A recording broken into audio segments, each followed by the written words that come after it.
국정기획위원회 경제 1분과위원으로 활동했던 정창수 나라살림연구소장. 그제 이재명 대통령 앞에서 쓴소리 좀 하겠다라고 이야기하더니 이재명 대통령의 이목을 완전히 집중시켰습니다. 정창수 나라살림연구소장, 예산 낭비 사업 저격수로 유명한 분이죠. 오늘 아침에 연결했습니다. 정창수 위원장님 나와 계시죠? 네, 안녕하세요. 네, 위원장님. 자, 그래요. 그제 이재명 대통령 앞에서 정말 아주 거침없이 이렇게 나라 살림에 대한 조언을 하셨는데 어떠셨어요? 그때. 일단은 현직 대통령이 그런 일을 이런 걸 개최한 게 처음이기 때문에 네. 굉장히 역사적인 의미가 있다고 생각합니다. 네. 전에는 그런 기회를 가지신 적이 없으셨군요. 그렇죠. 대통령 되기 전에는 이제 많은 후보님들을 만나 뵌 적은 있는데, 네. 된 다음에 연락된 적은 한 번도 없었습니다. 아, 그렇군요. 어떻게 소장님 발언을 듣고 있던 대통령의 자세는 어땠습니까? 예, 원래 일단 실무에 능한 대통령이다 보니까, 네. 이 내용을 조금씩은 웬만큼 다 알고 있는 상황이거든요. 네네네. 그래서 이제 제가 볼 때는 제가 이제 얘기한 것을 다시 또 받아서 더 확산시키고 정리하는 그런 의미가 있었다고 보고요. 예. 예를 들면 잘 모르면 예. 그렇군요. 예. 앞으로 잘 참고하겠습니다로 끝나잖아요. 예. 근데 그렇지 않고 예. 이거 사실 이런 것도 있는 거 아닙니까라고 하면서 얘기를 좀 더 전개시켰고요. 토론이 가능했구나. 그렇죠. 예. 그래서 보통은 이제 공무원들이 옆에서 앉아서 예. 이건 이래서 안 되고 저래서 안 되고 하는 식으로 물타기를 좀 많이 하는데 예. 그런 것들을 이제 넘어서서 중요한 핵심이 뭔가를 얘기할 수 있었기 때문에 네. 저 굉장히 뜻깊은 자리였다고 생각합니다. 역대 대통령, 역대 여러 시장, 도지사 만나 보셨을 텐데 이 예산에 대한 이해도 면에선 이재명 대통령이 어땠습니까? 네, 비교할 수가 없죠. 비교할 수 없다. 아. 네, 일단은 이력이 있는 거고요. 네. 단체장을 12년 했다는 게 이제 굉장히 중요한 이력이고. 예. 유일하게 이명박 대통령이 그걸 했는데, 예. 그분이야 잠깐 한 거고, 예. 또 그리고 사실 이렇게 구체적인 데 관심은 없었죠. 추구하는 바가 공공의 이익보다는 사익에 집중돼 있었던 이명박 씨였기 때문에. 네네. 이재명 대통령 같은 이시지만은 이렇게 비교하기는 좀 어려울 거예요. 그래도 좀 아쉬웠던 건, 네. 그런 게 이명박 대통령이 4대강으로 망치긴 했는데, 네. 더 심한 상황이 벌어지다 보니까, 예. 차라리 그래도 대통령이었구나라는 생각이 요즘 들긴 합니다. 예. 윤석열 대통령이 네. 저지른 일은 아마 그거에 한 몇십 배가 되는 것 같습니다. 예, 그래요. 자, 이제 예산 얘기로 들어가 보겠습니다. 최초 700조 대의 새 예산, 이걸 두고 네네. 말이 많습니다. 예. 이러다가는 나중에 빚더미에 오르게 된다. 보수 언론들은 그렇게 설레발을 떨고 있는데 어떻게 보십니까? 아니 제가 항상 답답한 게 뭐냐면 예. 맨날 사상 최대예요. 사상 최대. 예. 그럼 계속 예산이 늘어가니까 맨날 사상 최대잖아요. 예. 그래서 그렇기 때문에 그런 어떤 좀 이 언론의 표현은 굉장히 좀 문제가 있다고 보고요. 그리고 이런 거잖아요. 우리나라 GDP가 이제 네. 곧 3,000조가 다 되는데 예. 그 중에서 쓰는 거잖아요. 예. 그러니까 우리가 GDP가 감소하고 경제가 마이너스 되고 이러면 또 모르겠으나 네. 여하튼 성장률이 많이 정체되긴 했으나 계속 늘고는 있잖아요. 네. 그렇기 때문에 사상 최대라는 말은 적절치 않고요. 예. 또 하나는 이게 지금 시대가 어떤 시대냐, 그러니까 지금 돈을 써야 할 때냐 아니냐 이거를 네. 판단하는 게 중요하다고 생각해요. 예. 경기가 위축됐는데 예. 그럼에도 불구하고 재정 건전성이 중요하니까 더 쓰지 말자라고 얘기한다면 그럼 진정성은 어느 정도 있다고 보지만 네. 경기를 살리라고 주장하면서 한편으로는 재정을 또 줄이라고 얘기하는 건 예. 이제 모순된 얘기죠. 모순된 얘기죠. 예. 네. 자, 그런데 말이죠. 기획재정부가 이러다가는 40년 뒤에 국가 채무가 3배가 된다 이렇게 얘기하고 있습니다. 그렇다면은 이거는 정부 안에서도 염려하는 목소리가 나온 거 아닌가 이런 지적도 네. 있더군요. 이래서 권력이 제일 무서워하는 게 어떤 사람일 것 같습니까? 기억하는 사람하고 연대하는 사람이에요. 기억하는 사람과 연대하는 사람을 가장 권력이 두려워한다. 싫어하죠. 예, 왜냐하면 나쁜 일이 계속 반복되는 거고 거짓말도 반복되거든요. 예. 그리고 이제 연대라는 건 뭐냐면 문제는 다 똑같은데 예. 그거를 갈라치게 해가지고 예. 다 이제 다른 것처럼 연대하지 못하게 하는 게 그래서 권력이 가장 이제 그 쓰는 방법인데 네. 이 저 재정 문제도 마찬가지입니다. 네. 저희 연구소는 매년 보고 있잖아요. 계속 20몇 년째 보고 있는데 네. 20년에 예. 기재부가 예측하기를 24년이 되면 국가 채무가 58%가 될 거라고 예측했어요. 예. 지금 25년이잖아요. 예. 근데 아직도 50을 못 넘었거든요. 내년에 넘으려고 지금 하는 건데 예. 그 올해 49.1%고요. 예. 근데 지금 또 그 얘기를 이제 반복해서 하는 거죠. 그래서 이건 거의 제가 볼 땐 10년, 20년 계속되는 그 좋게 얘기하면 걱정을 우려, 긴장하자 이런 거고 나쁘게 얘기하면 거짓말을 하고 있다고 봅니다. 예. 아. 그렇기 때문에 예. 그리고 특히나 경제 상황이 어떻게 될지 모르기 때문에 예. 최악의 상황만을 가정하고 항상 하는 얘기다 이렇게 아. 보시면 되겠습니다. 기재부가 왜 그럴까요? 그러니까 이 기재부가 뭐 아주 긍정적으로 보면 네. 그 절약자, 관리자로서의 자세 때문에 그러고요. 좀 나쁘게 보면 네. 작은 정부를 지향하는 패러다임이 계속 머릿속에 있는 거예요. 보수 작을 수 정부들이 없었다. 작은 정부를 지향하지요, 네. 사실은. 그러니까 문재인 정부 때는 돈이 그렇게 많았는데도 안 쓰려고 그렇게 글쎄 말이에요. 했던 거고 예. 윤석열 정부 때 돈이 그렇게 없는데도 네. 재정을 그렇게 운영을 한 거죠. 예. 윤석열 말 듣고. 예. 그래요. 하여튼 기획재정부도 지금 이재명 대통령 시대에 굉장히 쫄아 있을 겁니다. 왜냐하면 기재부하고 경기도지사일 때 이재명 대통령하고 뭐 아주 불구대천의 원수지간이었기 때문에 그 재난지원금 지급과 관련해서 말이죠. 예. 하여튼 여러 가지로 지금 시점에서는 몸살일 때인데 곧 이제 또 기획예산처하고 재정경제부가 갈라진다는 거 아니겠습니까? 기획재정부가 이제 재정경제부와 기획예산처로 이제 갈라진다는 건데 이 방향은 어떻게 보세요? 근데 갈라져야 되고요. 네. 근데 저는 그것에서 우리 좀 많은 분들이 조금 한 발짝 더 나가야 된다고 생각해요. 네네네. 그냥 기재부가 힘이 세니까 갈라놓자 이렇게 가면 안 됩니다. 네. 사실은 기재부가 일을 더 잘하게 하기 위해서 갈라야 된다라는 거예요. 아. 그러니까 지금 우리나라의 경제 규모가 아프리카 대륙만 하거든요. 예. 근데 이런 경제 규모를 아무리 뛰어난 엘리트를 할지라도 몇백 명 이거를 관리할 수가 없어요. 네. 더군다나 관리를 넘어서서 기획하고 새로운 일을 만들어내는 건 더 불가능한 일이죠. 예. 그런데 모든 예산을 다 관여하잖아요. 예. 그러다 보니까 어떤 일이 벌어지냐면 모든 일 다 하려고 하면 아무 일도 못 하잖아요. 그렇죠. 그러니까 관리가 안 된 거죠, 제대로. 그래서 예. 결국은 새로운 예산 못 만들게만 하고 예. 기존 예산 하던 대로만 계속 하게 하는 걸로만 했기 때문에 네. 우리나라가 지난 한 10여 년 동안 예. 뭔가 이 새로운 일도 못 펼치면서 뭔가 이게 망한 거나 이런 건 아닌데 네. 왠지 그 사회의 활동력이 떨어지는 네. 에너지가 떨어지는 사회가 된 거라고 봅니다. 아. 그렇기 때문에 기재부가 아예 작은 일은 이게 톱다운 제도라고 하거든요. 노무현 정부 때 만든 게 네네. 총액 배분 자율 편성이에요. 예. 그러면 총액에 대해서만 관여하고 예. 부처가 그 자기들 내에서는 자율 편성해라. 예.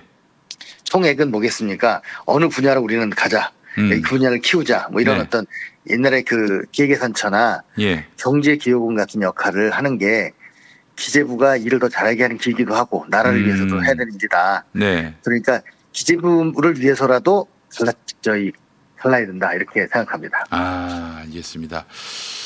사실 이제는 확장 재정으로 가야 되는 상황이고 지금의 네. 이 기재부가 예산과 이 재정 기능을 몽땅 다 한 손에 넣게 될 경우에는 또 이제 감나라 배나라 하면서 대통령 권력한테 도전할 가능성도 높고 말이죠. 그렇죠. 그래서 이제 뭐 창조적으로 지금 부서를 이제 둘로 가라는 거는 여러모로 앞으로 이 대통령이 확장 재정을 펼치는 데 있어서는 어쩔 수 없다. 갈 수밖에 없는 길이다. 이렇게 봐야 할 것 같고요. 확장 재정이 필요하다라는 입장이신 것 같아요. 정창수 소장님 말씀은. 그렇죠. 이게 재정의 기능은요. 네. 크게는 소득 재분배, 그다음에 자원 재분배, 네. 경기 조절 기능 이렇게 세 가지가 있는데 네. 우리가 이제 소득 재분배는 그 부자들이 좀 세금을 내서 좀 가난한 사람 도와주고 이런 어떤 재분배니까 누구나 다 아는 거잖아요. 네. 근데 자원 재분배는 이 시장한테 맡기면 안 되는 일들 있잖아요. 예, 그러니까 뭐 예, 예를 들면 R&D 같은 거는 시장에 맡기면 안 하죠. 그 사람들이. 그럼요. 당연히. 눈앞의 이익만 보니까 예. 그래서 이제 정부가 해야 되고 이런 거잖아요. SOC 네. 같은 것도 그렇고. 네. 근데 이제 경기 조절 기능은 네. 사실은 우리가 코로나 때 처음으로 느꼈잖아요. 네. 물론 우리가 충분히 쓰지는 않았지만 그렇게라도 안 했으면 지금 경제가 어땠을까 이런 생각이 들잖아요. 예. 그래서 결국은 이 정책은 타이밍입니다. 예. 필요할 땐 써야 되거든요. 예. 근데 지금 이제 제가 그런 말을 이제 가끔 농담 삼아 하는데 옛날에 우리가 저출산 대책 세워야 할 때가 80년대 초였어요. 네. 81년에 우리 출산율 2.1이었습니다. 예. 그때 정부가 내세운 슬로건이 뭐였냐면 둘도 많다. 둘도 많다. 그리고 덮어놓고 나타보면 거짓골을 못면한다. 그렇지, 이런 그렇지. 얘기를 했었는데 지금 전 똑같은 말로 덮어놓고 아끼다간 거짓골을 못 면한다예요. 예. 필요할 때 돈을 안 쓰고 계속 아끼기만 하면 예. 돈 더 벌 일을 만들어야 되잖아요. 그렇죠. 아끼기만 하면 계속 더 굶주려 가는 거죠. 예. 사실 집안도. 예산 아끼자 이 말씀 주로 해오신 분이고 그래서 낭비 요소는 없는지를 감시해온 우리 정창수 소장님이시지만 미래를 위한 연구 개발 예산은 물론이고 투자를 확장해 나가야 된다 이런 입장이신데 기본 사회에 대한 그 어떤 관념은 어떠신지 너무 궁금해졌습니다. 예, 기본소득은 조금 논쟁이 있어요. 이제 현실적인 문제, 그 뜻은 좋은데 네. 현실적인 문제 때문에 그런데 기본 예. 사회는 예. 기본적인 어떤 여러 가지 걸 보장해 주자는 거잖아요. 예. 예. 그러니까 이런 생각이 듭니다. 우리 예. 정부의 역할은 국가의 네. 역할은 보험회사다. 그러니까 공공보험회사다. 공공보험회사다. 예. 그러니까 예. 뭐 예를 들어 뭐 그 갑자기 누가 그 주로 돈이 많이 드는 게 그 의료, 뭐 교육, 주택 뭐 이런 것들이잖아요. 네네. 이런 것들에서 보험회사가 한 역할을 하듯이 예. 우리가 조금씩 보험료를 형편에 따라 내면 예. 그걸 가지고 큰 돈 되는 걸 해결해 주는 네. 그래서 기본을 해결해 주는 예. 이렇게 되면 우리가 생활이 굉장히 안정감이 들고 사회 그 여러 가지 일을 할 수 있을 거 아닙니까? 그렇죠. 예. 뭐 모험도 하고 그런 의미에서 기본 사회는 저는 필요하다고 보고요. 예. 구체적인 기본 사회 요건이 뭐냐는 이제 뭐 개별 논쟁이 있겠죠. 예. 그래서 이게 이제 어떻게 보면 복지국가 그런 거랑 비슷한 거지만 저는 조금 더 진일보한 개념이라고 생각합니다. 예. 복지국가 그냥 나누자라는 개념이 좀 더 강하다고 한다면 예. 기본 사회는 최악을 막고 안전망을 만들고 그리고 사회 대기할 수 있는 걸 만들어주는 네. 그런 거라고 생각합니다. 예. 그래요. 그 큰 틀에서 이제 매우 필요하다 이런 입장이신데 그 아쉽다고 하신 점은 뭘지 이게 좀 보완돼야 될 점 지금 이재명 정부에서 추진하고 있는 기본사회의 큰 그림 속에서 반드시 네네. 놓치지 말아야 될 부분이 있다면 어떤 것이 있을까요? 그러니까 뭐 지금 이번에도 제가 저 대통령 간담회에서 얘기한 10가지 중에 하나가 이제 제가 생각하기에는 가장 중요한 게 그 복지 신청주의였어요. 복지 신청주의. 그러니까 신청을 해야만 복지 혜택을 네. 받는. 네. 우리가 지금 복지 예산이 많지도 않은데 예. 지자체들이 그 복지 예산을 못 써가지고 반납하는 돈이 1년에 한 2, 3조가 넘어요. 아, 그래요? 왜 그러냐면 신청 안 하니까. 신청 안 하니까. 신청도 근데 없는데 찾아가서 줄 수는 없다. 뭐 이런 거였죠. 예, 그날도 그 얘기가 나왔는데 예. 신청을 해야 하고 그다음에 그 서명도 받아야 돼. 자기 돈을 받겠다고 하는. 아. 그러니까 이제 이재명 대통령이 그게 말이 되냐. 어. 아니 자기가 싫은 사람은 반납하면 되는 거지. 그거를 받겠다고 하는 사람한테 준다는 이상한 개념이 무슨 거냐. 예. 그래서 이게 제가 볼 때는 아주 옛날에 우리가 복지를 하기 싫어가지고 혹은 형편이 전산 처리가 안 돼가지고 했던 뭐 7, 80년 전에 시스템이 계속 오기 때문에 관성으로 그런 것 같아요. 예. 아니 공무원들이 자동으로 돈을 줄 사람 다 주고 예. 난 다음에 그래도 빠진 데가 없나 예. 부정수급은 없나 이렇게 보는 게 훨씬 일을 줄이지 당연하죠. 그냥 자동적으로 해야 하는 일을 반복해서 하면 네. 그 일 때문에 딴 일을 못하죠. 그래서 송파 세번호 사건 이런 것도 그렇게 나는 거죠. 예. 그러니까 바쁜 일을 하다 보니까 그런 중요한 생김을 할 수가 없는 거예요. 예. 예. 그런 것처럼 뭐 윤석열 정부 꼭 윤석열 정부 때문만은 아니고 예. 과거부터 해오는 시스템을 좀 바꾸지 않은 상태로 가게 되면 문제가 있죠. 뭐 단박에 바꿀 수 있겠습니까만 그런 문제를 좀 더 신경 쓰는 그런 예산 이런 게 됐으면 좋겠다는 생각이 들고요. 아. 특히 이번에는 거기다 더하여 이번에는 형편도 어렵게 만들어놨잖아요. 네? 형편, 재정 형편. 아, 예, 예, 예. 지금 많은 분들이 잘 모르시는데 윤석열 정부가 그 감세를 했잖아요. 예. 그 감세가 어느 정도인지 감이 안 잡히잖아요. 예, 예, 예. 이런 겁니다. IMF 때 우리나라의 세수 감소가 3%였어요. 예. 전년도 세금에 비해서 예. 윤석열 정부 15% 감소했습니다. 예. 그러니까 IMF 충격의 5배를 준 거잖아요. 예, 예, 예. 저 이명박도 저 2%밖에 안 했거든요. 그것도 큰 거였지만 네. 그러니까 그게 다시 회복되려면 앞으로도 몇 년이 걸릴지 모르겠습니다. 네. 이번에 그래서 이제 회복되려고 원상복귀 한다고 이제 세제 개편안을 내놨는데 네. 지금 격렬히 지금 또 저항도 하고 그래가지고 어떻게 될지 모르겠어요. 그래요. 저기 마지막으로 저 소장님 네. 그날 대표적인 예산 낭비 사례 또 드셨죠? 네네. 뭐 그에 대해서 이 대통령이 굉장히 크게 공감했던 것 같고요. 어떤 네네. 것들을 꼽으셨습니까? 제가 항상 여러 군데 얘기했던 석탄 문제가 있었고요. 석탄 문제. 예. 네.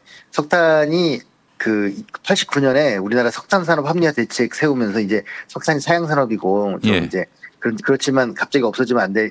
그렇죠. 일하시는 아직도 분들이 연탄 떼는 힘드니까. 분들이 있어요. 네. 예. 근데 그래서 그럼 한 5년 하기로 했는데 예. 지금 28년째 지금 계속 그걸 하고 있어요. 그래요. 그러니까 28년이 아니구나. 38년이구나. 어. 그래서 이게 내버려 두면 네. 계속 그 행정은 관성대로 가는 거거든요. 거기에 또 그 이해 집단들이 있기 때문에. 네네네. 이익 집단들이 계속 이거를 이제 유지하려고 계속 예, 그리고 수익이 생기니까. 예. 그리고 우리 언론에는 항상 그거 나오잖아요. 연탄 나누기 운동. 근데 연탄이 싸니까 저소득층이 쓴다 이렇게 나오는 건데 네. 그것의 상당 부분이 세금이에요. 예. 세금 지원 안 하면 갑자기 연탄값이 두세 배로 뜁니다. 예. 그럼 싼 에너지가 아니죠. 예. 더군다나 그 연탄은 건강에도 안 좋고 되게 그런 글쎄 거잖아요. 말이에요. 그럼 차라리 그 돈으로 빨리 예. 보일러 바꿔드리고 예. 뭐 가스나 보일러 바꿔드리고, 그렇지. 뭐 이제 가스나 전기나 뭐 저 기름으로 예. 하시면 건강에도 좋고 더 안정적이죠. 연탄 좋네. 맨날 힘들게 배달해야 되고 예. 그런 얘기를 한 거고요. 예. 그것만 해도 한 예산 1, 2천억 절약되니까. 연탄 이제 더 이상 생산도 안 하고 예. 쓰지도 않고 난방용으로 그렇게 예. 된다면은 그래서 조그만 지원 비용을 더해 준다면은 다른 형태로 이제 난방을 돌리고 그러면은 예. 진짜 그 비용을 최소화할 수 있겠네요. 그런데도 그 연탄 석탄 지역에 예. 지금 38년째 예. 한 평균 5천에서 1조를 지원했어요. 그렇군요. 근데 그 돈을 누구한테 가겠습니까? 광부들한테 간 게 아니고 예. 그 석탄 관련한 업계 그리고 이제 지역 주민들을 도와준답시고 뭐 수십 개 만드는 불필요한 건물들 이런 데 글쎄 간 거죠. 말이에요. 정말. 따지고 보면 굉장히 많네요. 그런 일을 하기 위해서 나라살림연구소가 있는 거죠? 예, 그나마 예. 이 정권이 바뀌어서 제가 큰 변화를 느낀 거는 예. 저희가 25조 정도 줄일 돈을 적어줬어요. 예. 그때 기재부가 그중에 5조는 받아들여서 요번에 예. 실거주 조정 5조를 했다는 거죠. 이야, 5조를 줄여주셨네. 예, 저희 연구소 5조를 벌었습니다. 나라를 위해서 정말 예. 나라살림연구소의 이름답습니다. 큰 역할 하셨네요. 예. 또 앞으로 이 대통령이 그 정 소장님의 말씀에 귀를 활짝 열고 받아들일 또 이제 접수할 준비가 돼 있으니까 앞으로도 보다 좋은 아이디어와 조언과 이런 의견 제시를 해주시면 좋겠습니다. 네. 예, 감사합니다. 정창수 소장님 이 아침에 인터뷰 너무나 유익한 시간이었습니다. 감사합니다. 네, 감사합니다. 네, 정창수 나라살림연구소장과 함께한 시간이었습니다.